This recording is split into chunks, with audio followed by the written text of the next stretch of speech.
Hey guys, Doc, what are we doing today? The Good Witch is coming over.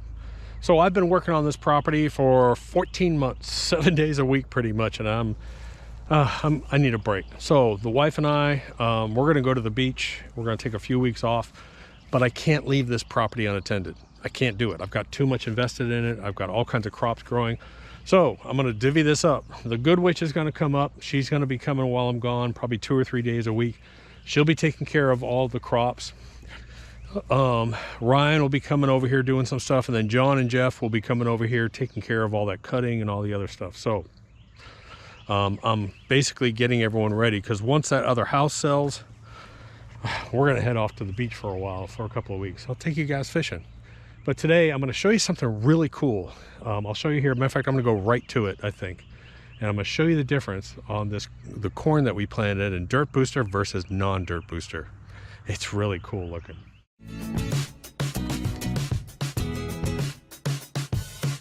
See how much darker green and taller it is versus this row over here. I mean, not only just the corn, but look at the turnip and brassica compared to this over here. That is amazing. So 1, 2, and 3, and 4, I actually put down dirt booster and sort of mixed it into the soil. These other rows over here I didn't. And I said, well, it'd be kind of fun to sort of watch this, but man, it's almost twice as tall. It's definitely twice as green. So the dirt booster is not a fertilizer. It has biochar, has organic matter, has molasses particles, and it has mycorrhizal fungi, and it has good microbes. That whole living soil approach. But it's fascinating to me to see the difference here. Now, my only problem is now inside me, I'm thinking, dude, what about these other rows?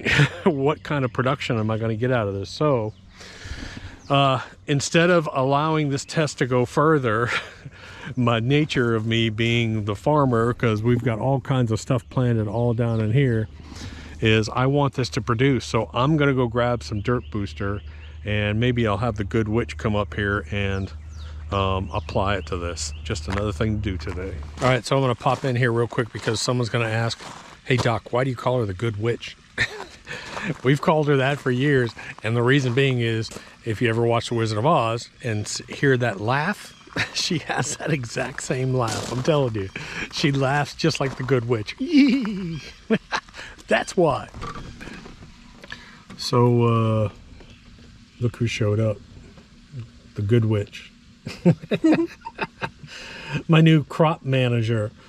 I got too much going on. She's got to take care of my vegetables. That's what I'm good at.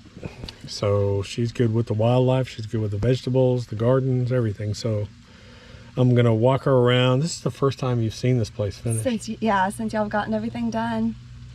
Last time she was here, you know what she was doing? She was cleaning crap out of the garage and putting it in a dumpster. Mm-hmm. She hadn't seen it. So this is actually kind of cool. So I'm just going to drive around and show her what I got going on. And then we're going to put out some dirt booster on that corn. Woo! Say that again. I love the way this stuff smells. I could smell it all day. It is the best smelling stuff for plant growth help that I have ever used. It is. It doesn't make your hands stink. Actually, I enjoy the honeyish smell of my hands afterwards. The first thing you need to do when you buy dirt booster is open a bag, and you need to smell it. I say it smells like sweet cornflakes or something, a cereal. Yeah, I get honey nut oats kind of thing. So let me explain what dirt booster is if you don't know. If you already know, skip ahead. This is dirt booster. Now dirt booster, the yellow part is a corn distillate, which is extremely, extremely fine and flaky and breaks apart very, very quickly. The black is humichar, which is a mix of biochar and humic acid. Then there's molasses particles in here. Molasses particles are actually grains that are soaked in molasses. Then they add, the Andersons last year made it an all-in-one product. You used to have to spray the soil microbes and the mycorrhizal fungi spores. Now it's all in here, so it's all included. You don't have to do anything. There's no more little pack on the outside. Everything's inside here. Now, if you don't understand mycorrhizal fungi, I'm not going to go into this again, but I want you to Google mycorrhizal fungi on YouTube and watch a couple videos. Basically it attaches to your roots and will quadruple the reach of your roots, the way that exchange works. You need to watch that, understand that. If you grow anything, if you grow grass, plants, vegetables, do it. All we're going to do today, there you go, Zaxby's. Here's your plug. I got a Zaxby's cup, and we're just going to walk along.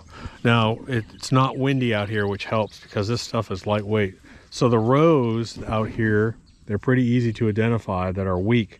We're just going to come through, and we're just going to do a light application along this row, just like this. That's all we're going to do. And we're going to top apply the dirt booster. Unfortunately, I don't know when it's going to rain next, and that's my only problem. You really want to put this out if you're going to top apply it.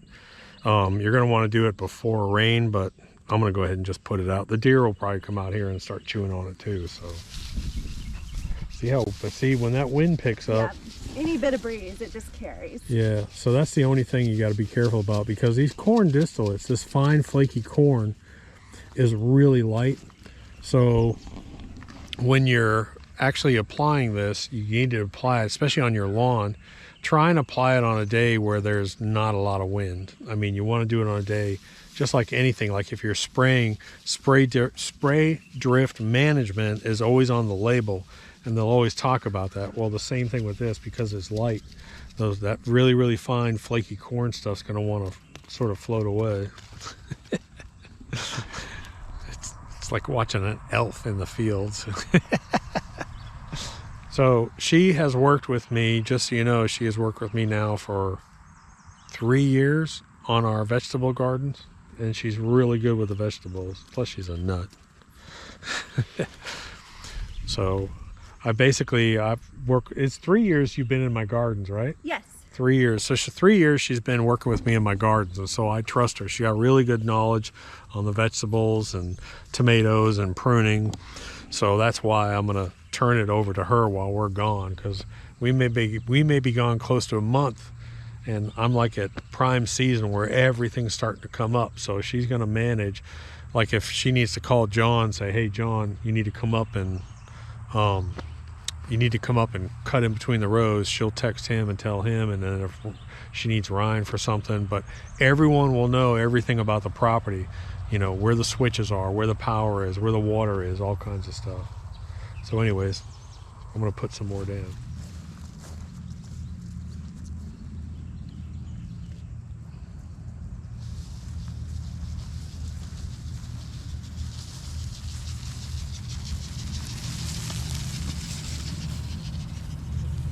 But you can see that's what we're putting down. Now, we also make super compost, if you haven't watched that.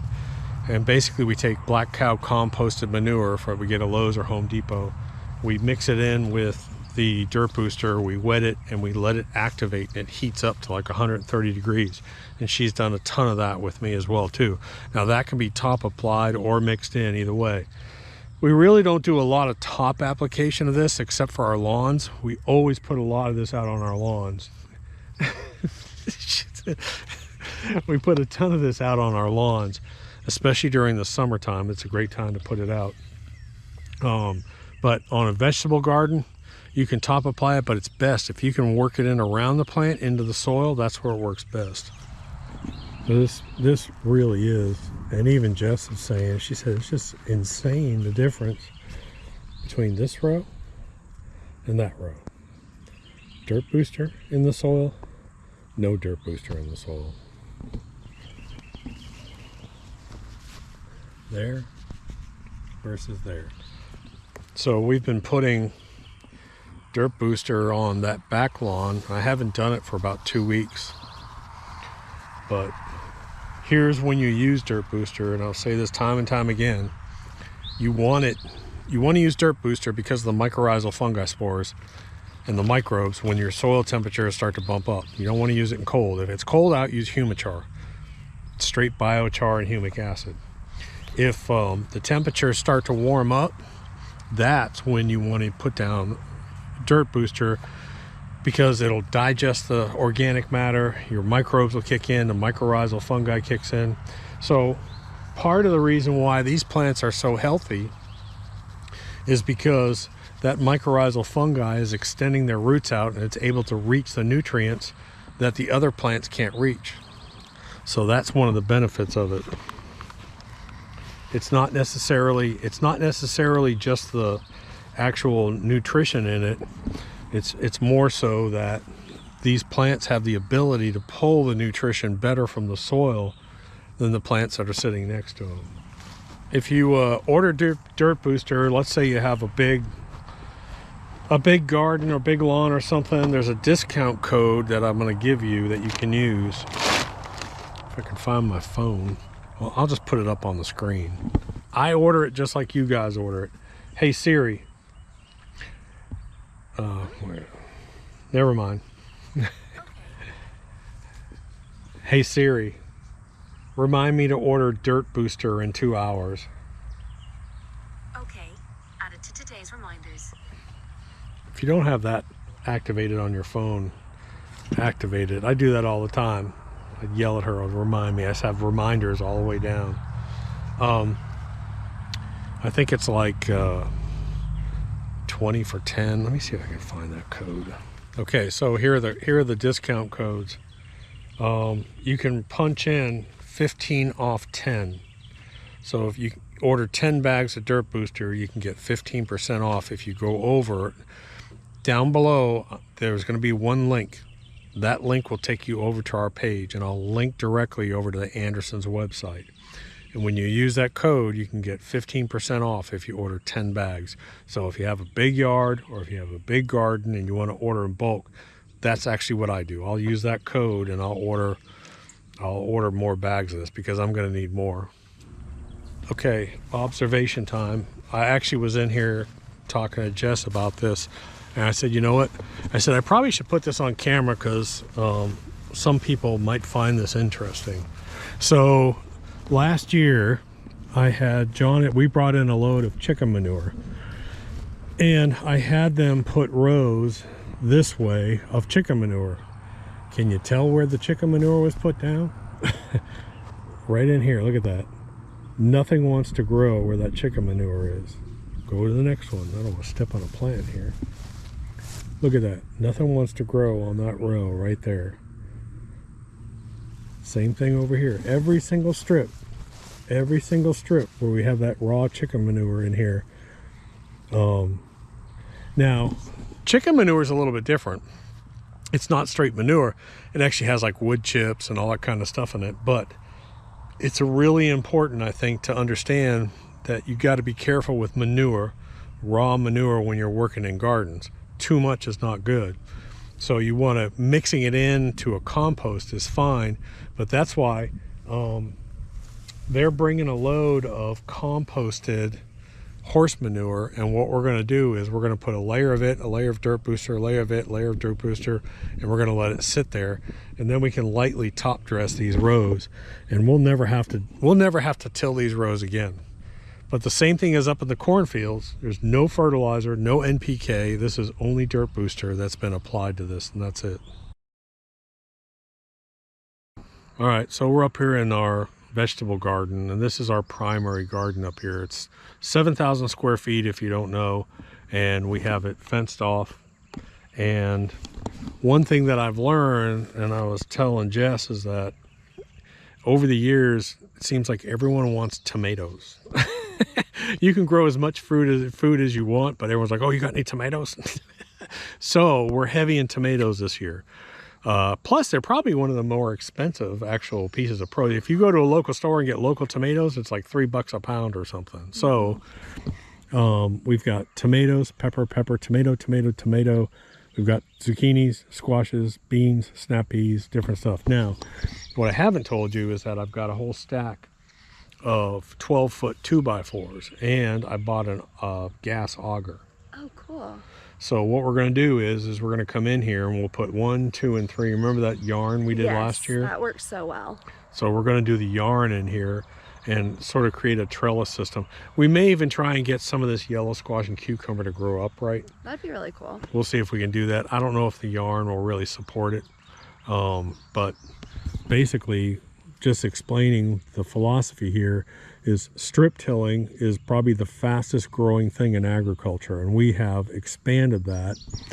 And what I've done is we've taken the strip in between and we expanded to 4 to 6 feet, and it's clover, which is nitrogen fixing. Google nitrogen fixing, by the way.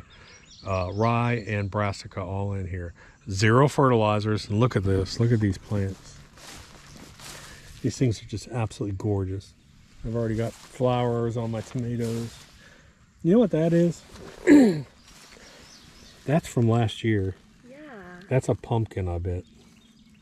Yeah. I guarantee you that's a pumpkin from last year with squash. And there's another one. There's one right here too. Yep.